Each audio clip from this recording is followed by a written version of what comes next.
La calle de Don Juan Manuel. Hay cosas viejas que nunca envejecen, porque siempre conservan no sabemos qué de sencillo y original.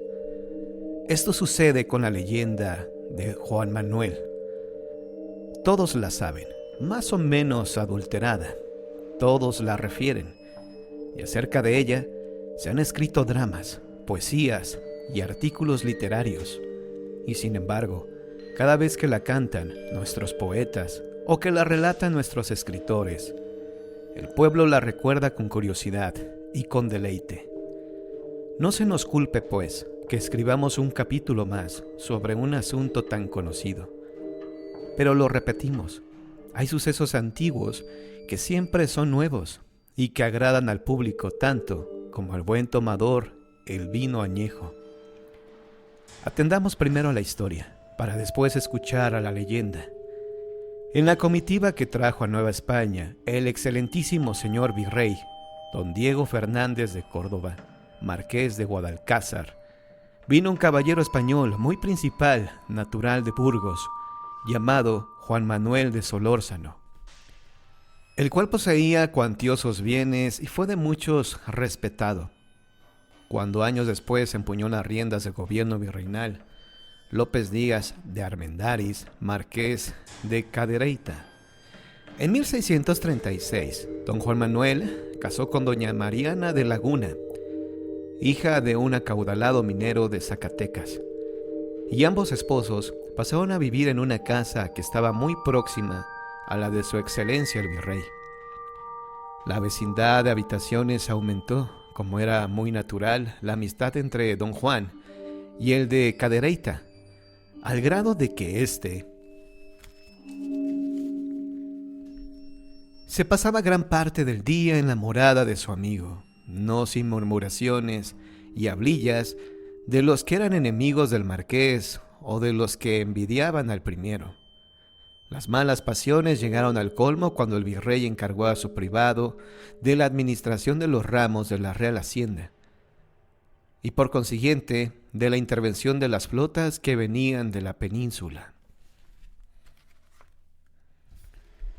Hasta entonces, la audiencia había tomado gran parte en la administración de esos ramos, y esto unido a los chismes de los pequeños, dieron origen a repetidas quejas y representaciones a odiosas semblanzas que pintaban al de Cadereyta con negros colores, y aún a amenazas de un levantamiento popular, pero los resortes que el virrey puso en movimiento debieron ser muy poderosos, puesto que inutilizaron los efectos de las cuantiosas sumas de dinero que envió a Madrid la audiencia y consiguieron que Felipe IV aprobase la conducta del virrey y confirmase a don Juan Manuel en el goce de sus nuevas concesiones. Así las cosas, cierto día arribó a Veracruz un navío en el que llegó, entre otras muchas personas, una española llamada doña Ana Porcel de Velasco, viuda de un oficial de marina, muy hermosa y de noble alcurnia, la cual, obligada por una serie de sucesos desgraciados, había resuelto trasladarse a México para implorar la protección del virrey, que en tiempos más felices para ella la había distinguido en la corte y aún le había dedicado algunos obsequios amorosos. El marqués, luego que supo la llegada de la de Velasco, demostró a su privado el gusto que tendría de que se hospedara en una habitación digna de ella, y don Juan Manuel, que se desvivía en complacer a su excelencia, no solo puso a disposición de doña Ana su casa, sino que con gran liberalidad costeó el viaje que hizo ésta de Veracruz a México. Pasó el tiempo y la sublevación de Cataluña proporcionó a las autoridades de México un medio de vengarse del virrey, marqués de Cadereyta, y de su privado don Juan Manuel, al grado que al último se le tenía ya preso en 1640 por orden del alcalde del crimen, doctor Francisco Vélez de Pereira. Sereno y tranquilo sufría su prisión don Juan Manuel cuando supo que el doctor Francisco Vélez de Pereira no era solamente un alcalde del crimen, sino un alcalde criminal, pues visitaba a su esposa doña Mariana de Laguna con demasiada frecuencia y con fines nada honestos. En la misma cárcel estaba con don Juan Manuel un caballero que poseía grandes riquezas, llamado don Prudencio Armendia, quien por su rectitud en el desempeño de diversos cargos en Orizaba, rectitud que no convenía a los que lucraban con el poder, había sido llevado preso a México. De él se había valido don Juan Manuel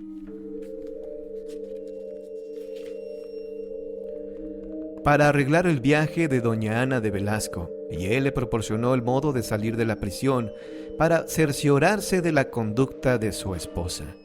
Don Juan Manuel dejó la cárcel diversas noches, y en una de tantas, ciego de ira, al encontrar a la adúltera casi en los brazos del Vélez de Pereira, lo mató.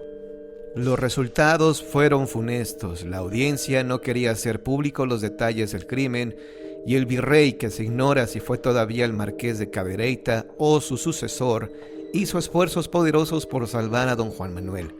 Pero cuando ya se esperaba el triunfo, amaneció colgado de la horca un día del mes de octubre del año del Señor de 1641. Los oidores, que fueron los que ordenaron aquella sombría ejecución, la atribuyeron a los ángeles. Pero aquí termina la historia y empieza la leyenda. Hace muchos años, cuenta la tradición, que vivía en esta calle un hombre muy rico, cuya casa quedaba precisamente detrás del convento de San Bernardo.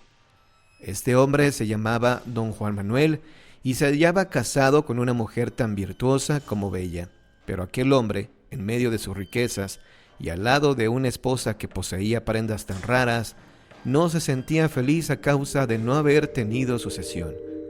La tristeza lo consumía, el fastidio lo exasperaba, y para hallar algún consuelo resolvió consagrarse a las prácticas religiosas. Pero tanto que no conforme con asistir casi todo el día a las iglesias, intentó separarse de su esposa y entrar fraile a San Francisco. Con este objeto, envió por un sobrino que residía en España para que administrara sus negocios. Llegó a poco el pariente, y pronto también concibió a don Juan Manuel celos terribles, tan terribles que una noche invocó al diablo y le prometió entregarle su alma si le proporcionaba el medio de descubrir al que creía que lo estaba deshonrando. El diablo acudió solícito y le ordenó que saliera de su casa a las 11 de esa misma noche y matara al primero que encontrara. Así lo hizo don Juan Manuel, y al día siguiente, cuando creyendo estar vengado, se encontraba satisfecho, el demonio se le volvió a presentar y le dijo que aquel individuo que había asesinado era inocente, pero que siguiera saliendo todas las noches y continuara matando hasta que él se le apareciera junto al cadáver del culpable. Don Juan obedeció sin replicar. Noche con noche salía de su casa, bajaba las escaleras, atravesaba el patio, abría el postigo del zaguán, se recargaba en el muro y, envuelto en su ancha capa, esperaba tranquilo a la víctima. Entonces no había alumbrado, y en medio de la oscuridad y del silencio de la noche se oían lejanos pasos, cada vez más perceptibles. Después aparecía el bulto de un transeúnte, a quien, acercándose don Juan, le preguntaba: «Perdone, Ulsarcé, ¿qué horas son?» «Son las 11». «Dichoso Ulsarcé, que sabe la hora en que muere». Brillaba el puñal en las tinieblas, se escuchaba un grito sofocado, el golpe de un cuerpo que caía, y el asesino mudo, impasible, volvía a abrir el postigo, atravesaba de nuevo el patio de la casa, subía las escaleras y se recogía en su habitación. La ciudad amanecía consternada. Todas las mañanas en dicha calle recogía la ronda un cadáver y nadie podía explicarse el misterio de aquellos crímenes tan espantosos como frecuentes.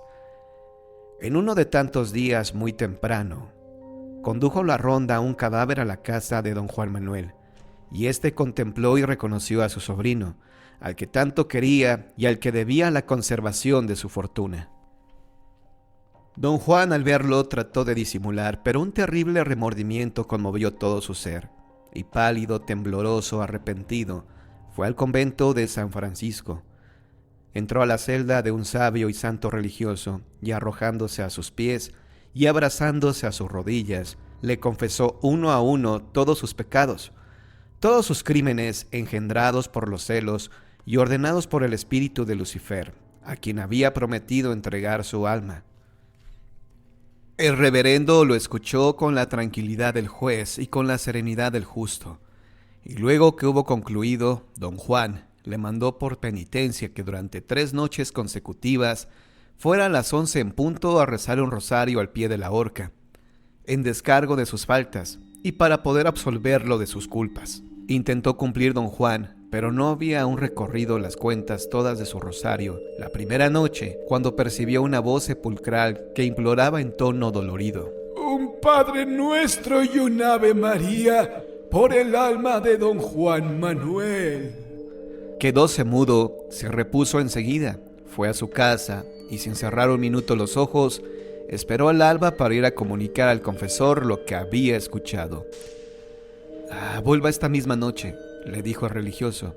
Considere que esto ha sido dispuesto por el que todo lo sabe para salvar su ánima y reflexione que el miedo se lo ha inspirado el demonio como un ardid para apartarlo del buen camino, y haga la señal de la cruz cuando sienta espanto.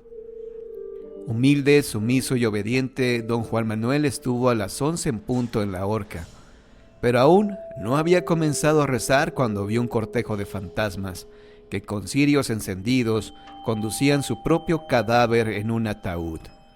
Más muerto que vivo, tembloroso y desencajado, se presentó a otro día en el convento de San Francisco. «Padre», le dijo, «por Dios, por su santa y bendita madre, antes de morirme, concédame la absolución». El religioso se hallaba conmovido y juzgando que hasta sería falta de caridad retardar más el perdón, le absolvió al fin, exigiéndole por última vez que esa misma noche fuera a rezar el rosario que le faltaba. ¿Qué fue del penitente? Lo dice de la leyenda. ¿Qué pasó ahí? Nadie lo sabe y solo agrega la tradición que al amanecer se encontraba colgado de la horca pública un cadáver, y que este cadáver era del muy rico señor don Juan Manuel de Solórzano, privado que había sido del marqués de Cadereyta. El pueblo dijo desde entonces que a don Juan Manuel lo habían colgado los ángeles, y la tradición lo repite y lo seguirá repitiendo por los siglos de los siglos. Amén.